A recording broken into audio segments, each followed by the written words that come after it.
It stood tall for more than a century. Now this is all that's left. This 7-storey heritage building near Sydney's Central Station was gutted by an inferno yesterday afternoon. This is really a once-in-a-decade type of fire. It's a really defining point for, I'd say, all the firefighters that attended. More than 100 firefighters worked to battle this blaze. I can't tell you how exceptionally proud I am of the work our firefighters did.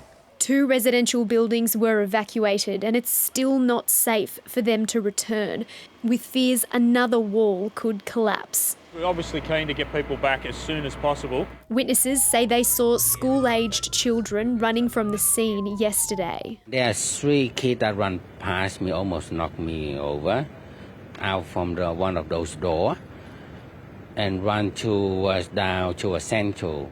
2 13-year-olds came forward to police overnight, but officers say they want to speak to others. We're aware of a further 3 or 4 other young people that were present during the fire. We asked them to come forward with their parents and put their side of the story forward. The Randall Street ruins are particularly painful for those who remember it in its heyday.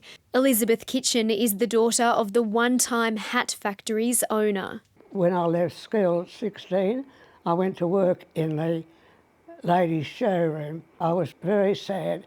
I couldn't believe it. Before the blaze, the building was vacant and being used by rough sleepers. A proposal had been lodged to turn the old factory into a hotel. While it's slated for demolition, engineers will decide over coming days if any part of it can be saved. A relic and an episode in Sydney's history that will be long remembered. Harriet Tatum, ABC News, Sydney. And Harriet joins us now from near the building. Harriet, what has all this meant for neighbouring residents in the area? Well, Jeremy, at least 70 residents who live in the apartments surrounding the building have been barred from returning back home. Some residents who live in one of the complex have been allowed to return very briefly to gather some personal and essential items, but authorities say the building that was directly behind where the fire was lit is just far too dangerous for people to return.